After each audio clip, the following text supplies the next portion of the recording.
just going to bring this down. Good morning, everyone. I'm Michelle Cooper, MPP for Eglinton Lawrence. I'd like to welcome everyone here today.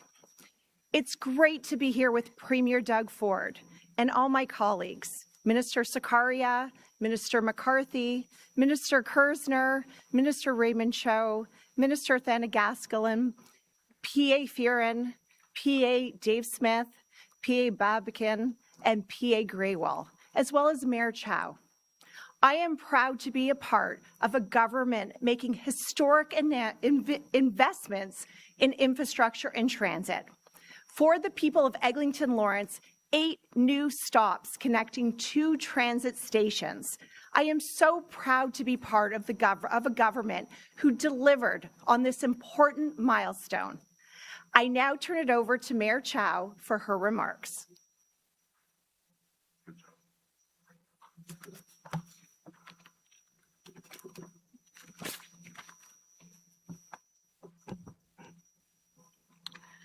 Well, good morning, everyone.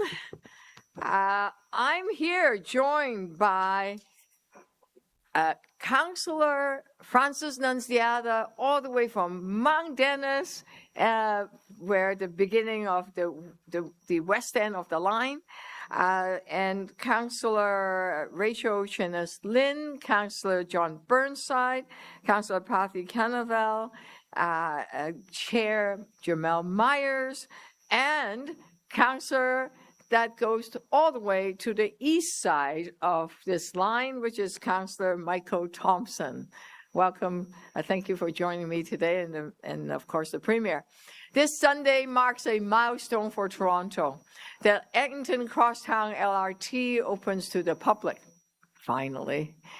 19 kilometers, 25 stops, hundreds of thousands of residents, workers, and visitors gaining a new way to move across our city.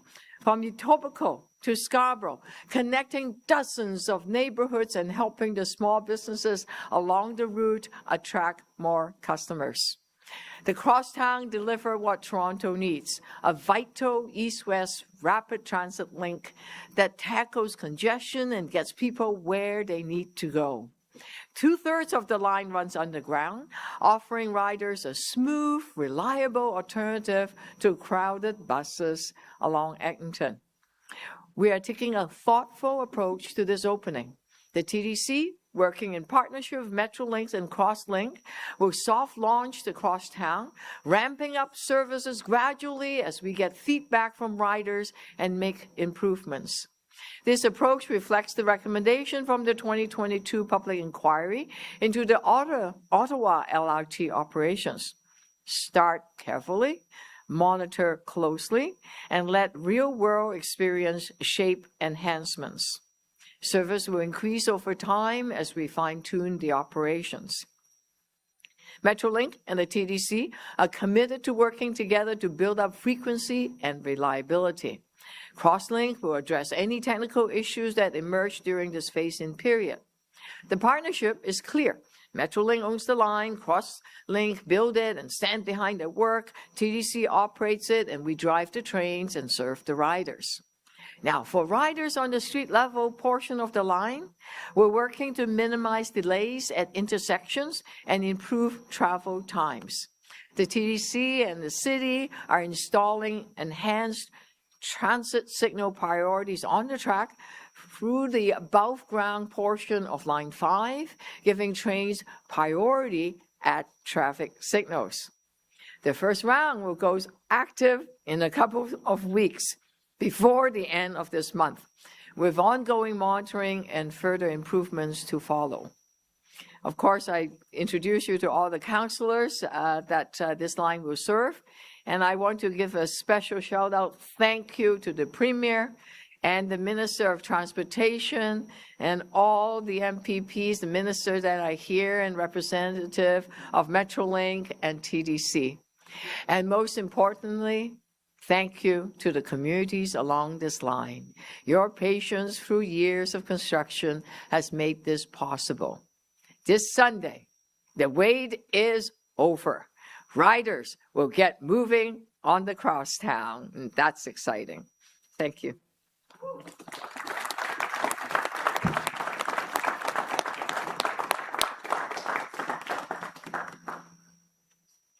Good morning, everyone. As Acting Minister of Infrastructure, I am thrilled to help to celebrate the official opening of the Eglinton Crosstown LRT. Some of you may know that I am acting in this role while my colleague, Kinga Surma, is on parental leave. I know Minister Surma is as delighted as I am that we have reached this historic milestone, and she sends her best wishes. There are lots of reasons why governments build infrastructure. It boosts the economy, it makes communities stronger, and it meets the needs of a growing population. Our Ontario government's transit investments help achieve all of these things while making it easier and faster for people to get where they need to be. And that is what the Eglinton Crosstown LRT will do. For the person who wants increased mobility to seek new job opportunities, for the parent taking a child to activities and appointments, or for the student making her way to class. For all these reasons and more, our government is investing in things that matter most. Across Ontario, we are building transit, highways, hospitals, schools, childcare spaces, and other critical infrastructure, all part of our Ontario government's capital plan to protect our community and our province. As Ontario and Canada stand strong in the face of economic challenges from the United States, it is more important than ever to keep people on the job, to support our local businesses, and to strengthen our domestic industries. Major infrastructure projects here and across the province are providing job certainty for the approximately 577,000 Ontarians working in the construction sector. And through our Buy Ontario Act, we are prioritizing Ontario and Canadian-made goods and services across public sector procurement. That's so that more of our tax dollars are invested in our domestic supply chains and deliver maximum benefits for our workers and our communities. Congratulations to all of the partners who have pushed this project over the finish line. It is indeed a great day for Toronto and a great day for Ontario. And I look forward to taking my first ride. Thanks, everyone.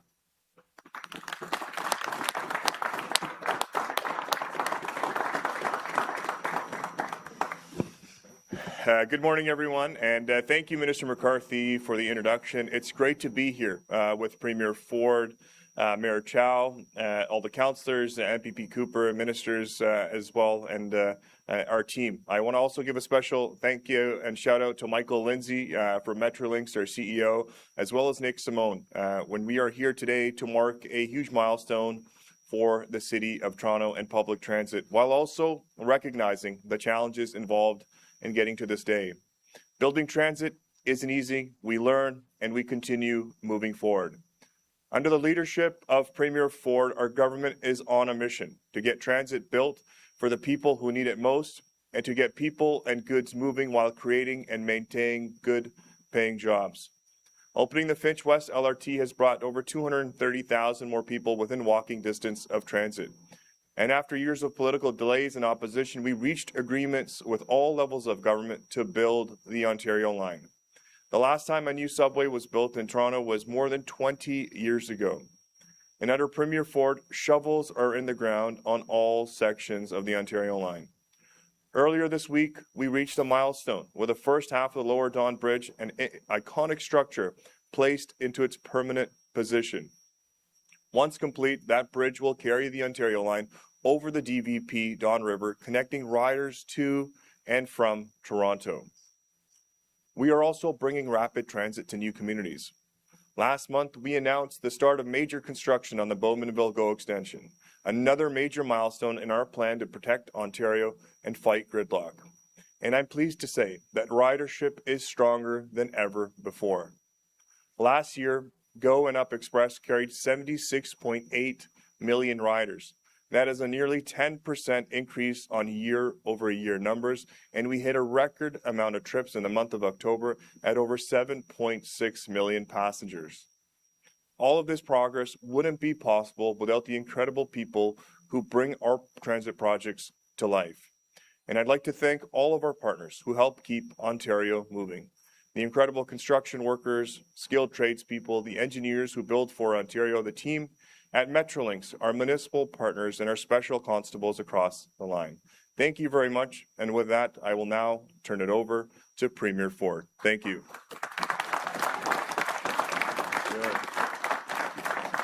Well, first of all, good morning, everyone. A little chilly, and I got to say, I go back all the way back. There's only a few people here that were with myself and Rob when the provincial government at that time came by. That was Michael Thompson, Councillor Michael Thompson, Councillor Francis Nunziata, Raymond Cho. Where's Raymond? You were down there, and boy, it's been a long time. I'll tell you, it's been probably 15 years. So, and I remember one mayor saying subways, subways, subways. I guess he got it right. But we should have done that on Finch, but that deal had already been, had already left the docks there. But folks, I'm thrilled to be here alongside Minister Sarkaria, McCarthy, Kersner, Raymond Cho, and Thanagaslam, and the PAs too. Michelle, thank you. We're in your home turf here. Michelle Cooper, Babikian, Ferren, Gurel, and Smith, alongside with another champion, Mayor Chow, and other elected officials. You know, I always say, Mayor, everyone asks me, how do we get along great. I don't care. I've always said, I don't care if you're orange team, purple team. Well, you're purple today. Purple, blue, red, you know, as long as it's the benefit of the people of Ontario. I also want to give a big shout out and recognize Michael Lindsay and Angela Clayton, Mandeep Lally. Thank you for working collaboratively together, and all the industry leaders with us today. But I got to give a shout out to all the stakeholders here, and they're all along here and over there. Thank you for everything that you've done. We have many more projects. I think we learn from a few mistakes, and we're going to move forward. But we're building the largest transit system in North America. We're going to continue to build. And whoever helps build this tunnel, we have another big tunnel project called the 401 tunnel that's going to take, it's the largest, busiest highway in North America. So we're going to build capacity there. As President Trump's tariffs take direct aim at Canadian businesses and workers, our government is delivering on our plan to protect Ontario. I always say, you know, we have many jobs, but my number one job is to protect the people, protect their jobs, protect their communities. And I know Mayor Chow feels the exact same way as all our colleagues do, councillors and MPPs. We're building a provincial economy that is more competitive, more resilient, and self-reliant, so we can stand up to tariffs, economic uncertainty, and anything else that comes our way. We're cutting red tape, keeping taxes and fees low, and investing in workers. Matter of fact, we've never raised a tax. Think of that. Never raised a tax. Saw $70 billion more of revenues come in. There's no reason to raise a tax. I say government doesn't have an income problem. They have a spending problem. Across the province, we're investing more than $220 billion in the largest plan to build in Canadian history. We're building hospitals, schools, highway, long-term care, transit.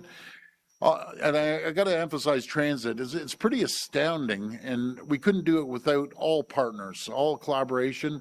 The largest transit system in North America, more than New York, more than Chicago, LA, Dallas, all of them combined. So we can connect communities right across our great city and the GTA and keep workers on the job. As we all know, gridlock is costing our province more than $56 billion each year.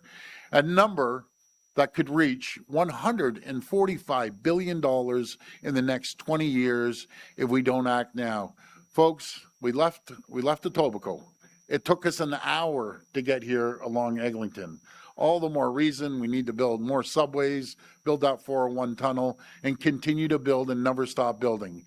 Too many people are wasting hours stuck in traffic every single day when they could be spending time with their friends, family, or doing what they love. That's why we're investing $30 billion to build new highways and roads. And that's why we're investing $70 billion in new transit. right across Ontario. In the GTA, we're investing to build major new projects like Highway 413, the Bradford Bypass, and the 401 Tunnel, so we can get people and products out of traffic. And right here in Toronto, our $73 million investment to speed up construction on the Gardiner Expressway has led to the project's completion 15 months earlier ahead of schedule.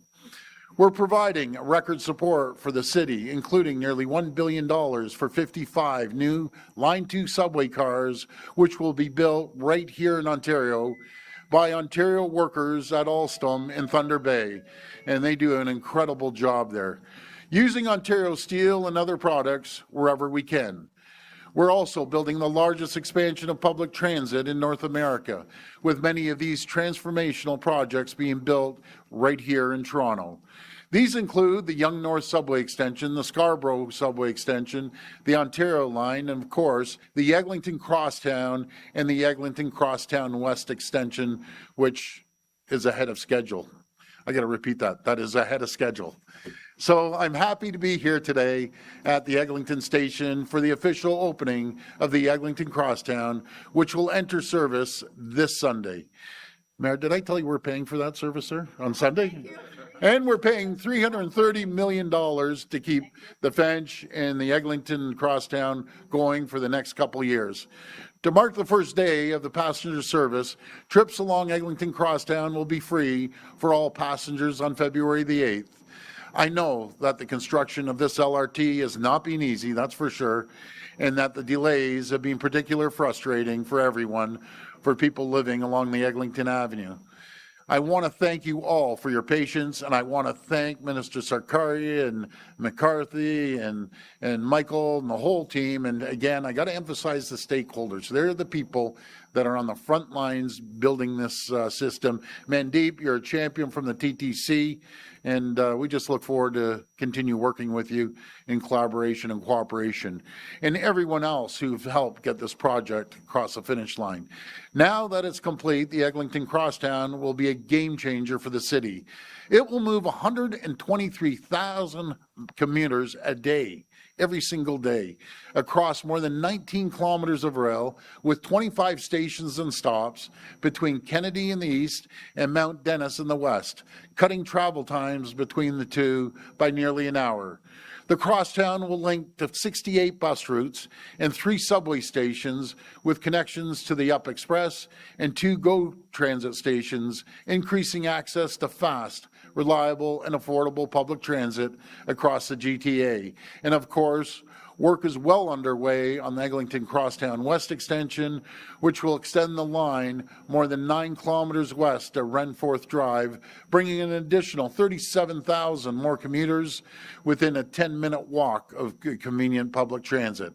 Our government will continue to make historic investments in highways, roads, and transit to protect Ontario and to make Ontario the most competitive, resilient, self-reliant economy in all of G7. I want to thank everyone once again today, and may God bless the people of Ontario. Thank you. Oh, that's good. Thank you. We will now take questions from the media. Media present can line up behind me and ask their questions through the microphone. As a friendly reminder, the format is 1 question and 1 follow-up. Please state your name and your outlet before your question. Good morning, Mark McAllister from Mark. City News. With respect to everybody that has gathered here on the platform this morning, Yes. with all the delays that have taken place to get to this point, all the issues that have happened, the impact on communities, Yep. we're $1 billion over budget at this point. I think I speak on behalf of a lot of Torontonians wondering, why are we even here celebrating, unveiling a plaque, having a photo op after everything that has taken place? Well, Mark, everything that you said is factual. I don't look at the glass as half empty. I know you're very negative when it comes to this, but let me tell you, we're building the largest transit system in North America. There's going to be bumps in the road, and this is going to be around for close to a century, probably longer than a century. And then, as you heard, we're building the Scarborough extension. First time ever, Scarborough's actually going to be getting a subway, and we're going to extend it. And I know Michael Thompson's as happy as anything because we're going to bring subways all through Scarborough. We're ahead of schedule on Eglinton West. We're doing one of the most complicated underground digs, probably in North America, and that's the Ontario line. And all these stakeholders would agree, this is not easy. Was there bumps in the road? I've been saying there's bumps in the road. Have I been frustrated? I've been frustrated more than you, Mark. But hey, let's look at the glasses half full. 123,000 people a day are going to be on here. They don't have to be stuck on the buses and the traffic on Eglinton. Buddy, you got to be a little more positive. I get it. Like, really? Come on, Mark. You're good. He's a good guy, by the way. I appreciate that. Thanks. Unrelated to Eglinton, I wouldn't mind asking a question to Minister Sarkaria, Yep. perhaps Michael Lindsay behind you as well. With the GO train issues that have taken place this week, we've got an entire week with issues with the GO trains as a result of this. No one from Metrolinks specifically has come forward to speak about this on camera publicly. We've had different press releases or comments offered via email. We're just wondering why there's been a lack of communication, and specifically, what can you tell us at this point happened on Monday and why there's been the issues since? Thank you, sir. Good morning, everybody. I want to start by offering my apologies to everybody who is a GO rider, and I'm one myself. We pride ourselves on providing a better than 90% on-time service with high customer satisfaction to 250,000 people each and every day. And I know that the last 2 weeks have been a very tough time to be a GO rider. Without disputing your question, sir, I'd say that we've been trying to communicate to the best of our ability throughout this entire week. And our focus has obviously been, first and foremost, to repair and to recover from the incident that we had on Monday, which we have done. You will have seen the hardworking ladies and gentlemen that have been in the USRC, the Union Station Rail Corridor, fixing switches and signals. They are almost done. We are testing that infrastructure today, and as our communications to media and the public have said, we hope to return to full service tomorrow. That's our expectation. Safety takes the time that safety takes. You will hear more at the Metrolinks board meeting next Thursday about some of the root causes of the incident on Monday. We're confirming preliminary investigative findings. But I want to say unequivocally that with partners at Toronto Terminal Railways, we have walked every inch of the USRC. We can say unequivocally that it is safe. We appreciate the more than 200,000 people who have continued to rely on us each and every day this week. And more than anything, I would want to say one more time, what I think the ladies and gentlemen have done in the USRC, the fact that they have recovered from that incident within 72 hours is nothing short of heroic. So I am here to answer any questions on camera.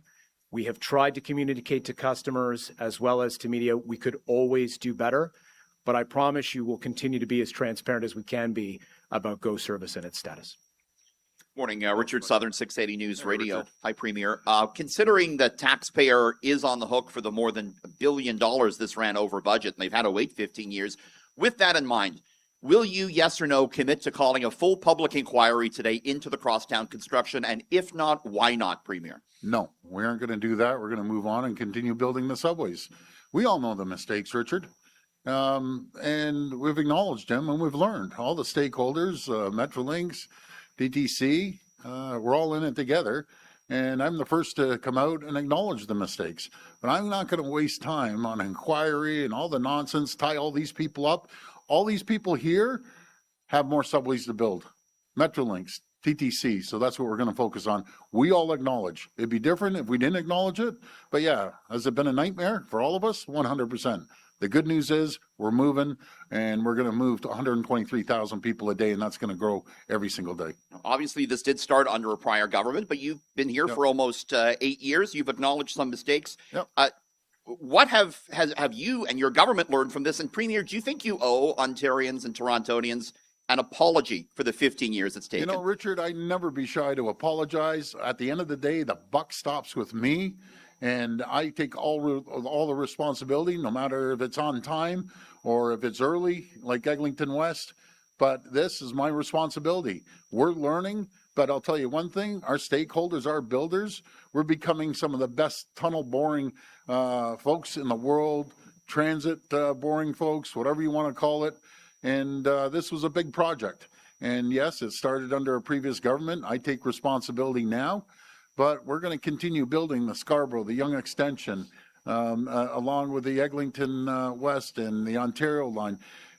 Folks, what Richard, you don't acknowledge, this is nothing less than a miracle, what we've done in a matter of like 6 years. 6 years when we put this plan together to buy the boring machines, to do multiple projects all at once. It's absolutely staggering. And is there going to be bumps? 100%. But when there's mistakes that happen, I'm a business guy. You correct the mistakes, you apologize, and tell them what you're going to do to correct it. And what we're going to do to correct it, we're going to make sure we don't see the same problems on the Ontario line, the Scarborough, and we're becoming better. So that's it. Mattis Habibinho, Toronto Star. My first question is for you, Premier, just a follow-up to the public inquiry. Without one, all we really have is the word of your government and Metrolinks. Some would say that's not enough. How can the public know that you guys really know what the mistakes were and that they won't be repeated then? Oh, excuse the pun, but make no mistake about it. We live this every single day. And I'm so fortunate to have Michael Lindsay at the helm, and I don't think there's a stakeholder out there right now that wouldn't say Michael Lindsay is a brilliant operator. He understands. He works with the builders and the stakeholders that build these structures, and it's not just there, and making sure the trains get built as well. So we're all hands on deck here. But again, I would love once for any of you media to say, just once, I'll keel over right here, that the largest project in North America, multiple lines, go anywhere in North America. Matter of fact, go to Europe. The only people that probably build trains quicker and tunnels are probably over in China. They do it a lot quicker than we do because they don't have the red tape and the regulations. But I'm very supportive of the team. It's never one team. It's a multitude of teams. For my second question, and Premier, would love to hear from you as well as Mayor Chow. It's about Project South. Do you think it's appropriate that a former Chief of Staff and Executive Director of the Toronto Police Service Board will be investigating the Toronto Police Service? Well, I don't get involved in police matters. I don't direct the police. I fully support Chief Demkew and Chief McSween. I'm unwavering in supporting our police officers, and I know the vast majority of the public, you might get the 5% or 10% lefties always going after the police, but no. Who do you call when you have an emergency? The police. I love our police. Do we have a few bad actors? Yeah, they're bad actors. They're going to be held accountable, sure as I'm standing here, and it's an ongoing police investigation. But again, folks, I talk to a lot of people.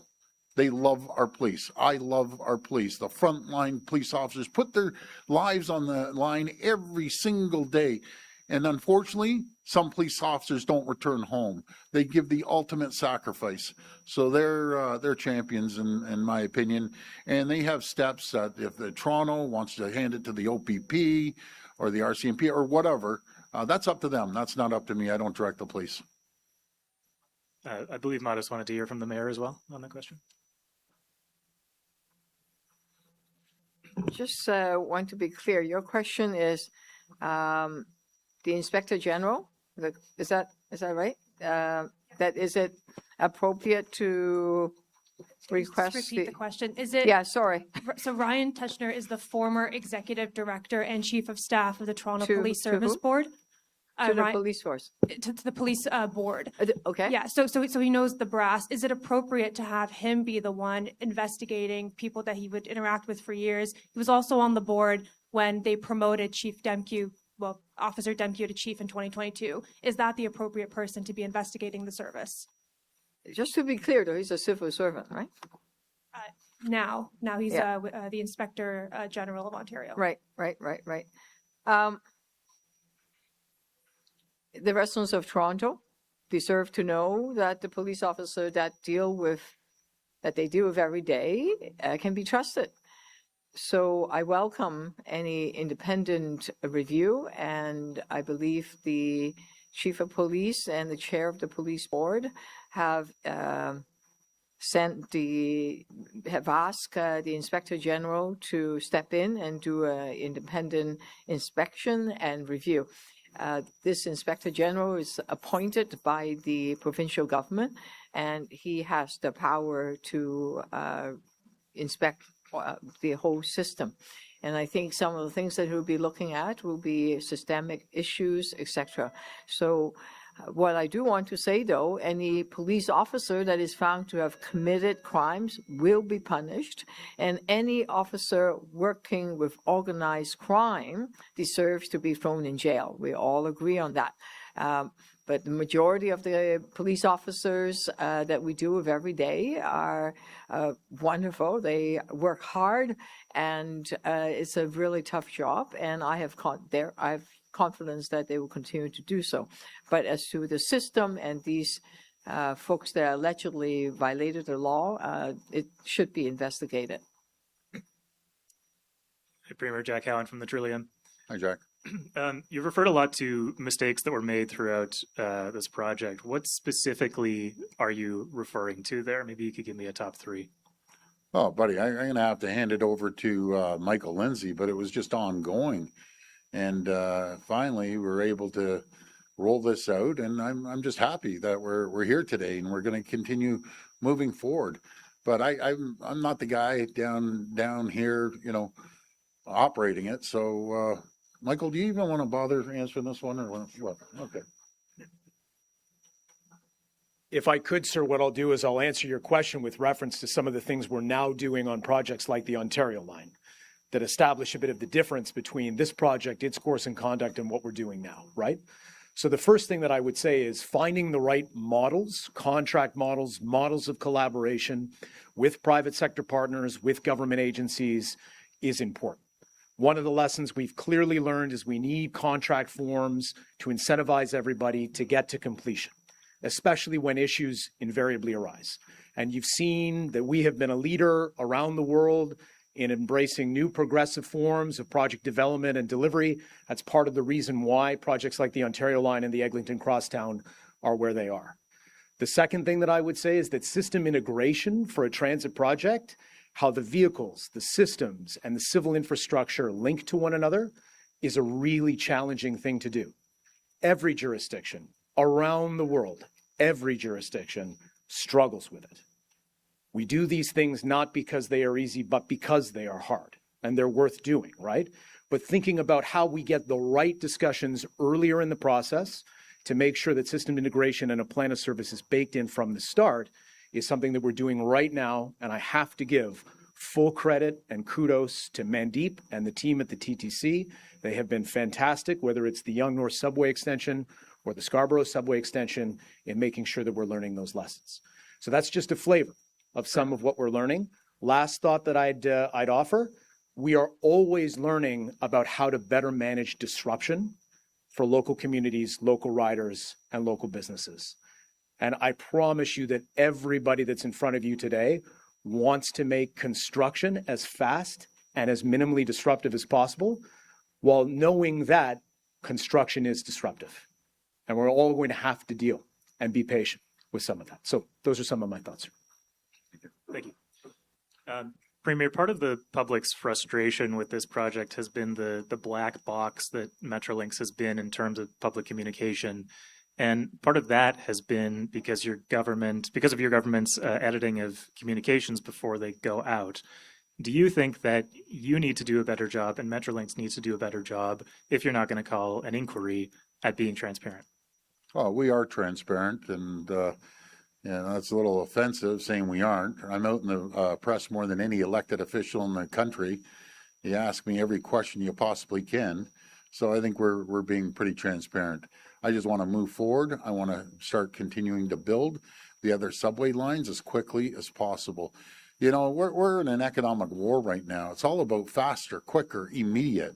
No matter if it's the province approving stuff, items, or the municipalities or the federal government, we got to get the red tape. We got to get the regulations out. It's so frustrating, even dealing with a bureaucracy sometime. And I love the public service. They work hard. But, you know, we've been doing it this way for 30 years.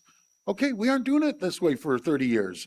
We're working on private sector time, not government time. We have to be pushing non-stop. And that goes for all three levels of government. I'm confident everyone across our country is realizing it. We're in an economic war with President Trump. But we have everything we need right here to be self-reliant and move forward. And that's exactly what we're going to do, no matter if it's creating the largest energy grid in the world, actually, and or the critical minerals, or building subways and tunnels and highways. Forget the red tape, start moving. We can't be taking 10, 15 years to do things any longer. Faster, quicker, immediate. Hi, Premier. Matthew Bingley with Global News. I just want to follow up on Jack's question there, because it became very clear a few years ago when there were several missed target dates for the opening of this line that Metrolinks changed their communications strategy to limit the amount of interviews they were doing with the media to answer questions, and it has been very apparent for several years now. And obviously it's nice that you're up here able to talk to us on the occasion, but will your government allow us to talk to Metrolinks directly, regularly, especially when there are so many issues with whatever line that they're working on? You can talk to Metrolinks anytime you want. That's going to be up to Michael Lindsay. He's a great leader. He's a great communicator, as you can tell. But we're going to continue just moving forward. Guys, you're beating a dead horse here. We've been going through this for years. The same old questions. Let's celebrate a new line. Talk to the 123,000 people who are not going to be freezing in the cold upstairs waiting for a bus. They're going to be on a subway. It's going to be spectacular. Next question. Okay, I'm going to take you up on your offer to talk to Michael Lindsay. Good. Michael, I got a question for you here. Good. Go ahead. My question is about the Ontario line. Can you give us an updated timeline for when that will open? And obviously the Premier was concerned about congestion on his way over here. There are two major intersections downtown that have been tied up for years at Queen Street, Bay and Yonge, and even Victoria Street. Can you give us an idea of when that will open? Because obviously the Premier needs to get places faster, and that's causing a lot of congestion. Yes, sir. Summary of highlights in respect of Ontario line. Every single station on the southern alignment of the Ontario line is fully excavated and is now being turned into an actual transit station. The tunnel boring machine for the Ontario line is being assembled at the exhibition portal right now. We'll start tunneling operations on the Ontario line this spring. Minister Sarkaria drew attention to the fact that the first of 3 spans across the Don River, we are collectively building the Bloor Viaduct 3 more times for this project, was pushed into place this past weekend. You will see spans going up in the Don Valley at the other 2 locations this spring. All of these things are evidence of the progress of that job. And we are working with partners, especially in the private sector, through a multitude of contracts that are going to bring this job together to figure out on this complex project how those interfaces overlap, how we build safely, and what that means for the total timeline of the project. But all of the milestones that we are setting for ourselves in respect of the Ontario line, we're achieving. We're doing it collaboratively with our partners. And through the Metrolinks board, the Government of Ontario, and through Metrolinks, we'll continue to provide as many updates as we can as to how that project's going. Jeffrey, Globe Mail. Hi, Premier. Hi. Just so we're all getting cold here, I'll just ask you an off-topic question. Okay. And it's a serious one. You mentioned the cop, the bust yesterday, called it disturbing. I mean, the most disturbing thing, one of them, is that there was a murder plot against a correction supervisor, which I don't think I've ever heard of such a thing. I know. Has your government taken any steps to improve security for the people that work in the province's jails? Well, we value our correctional services officers. They have one of the toughest jobs. Just imagine working in that environment. We're doing everything we can to support them. And this active in police investigation is going to continue.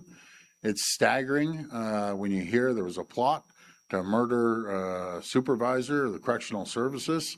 But they're going to be, the same people that made those plots.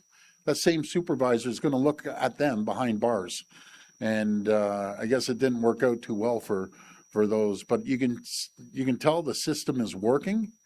You can tell that we have great police investigating their own.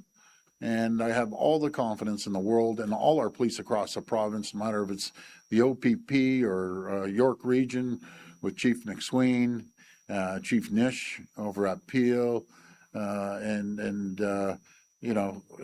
Steve, my good buddy in Halton. They're all great people. I'm sorry, I'm missing people. I shouldn't even start.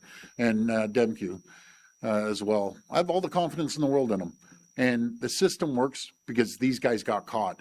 And I'm sure the active investigation is going to continue looking into other bad actors.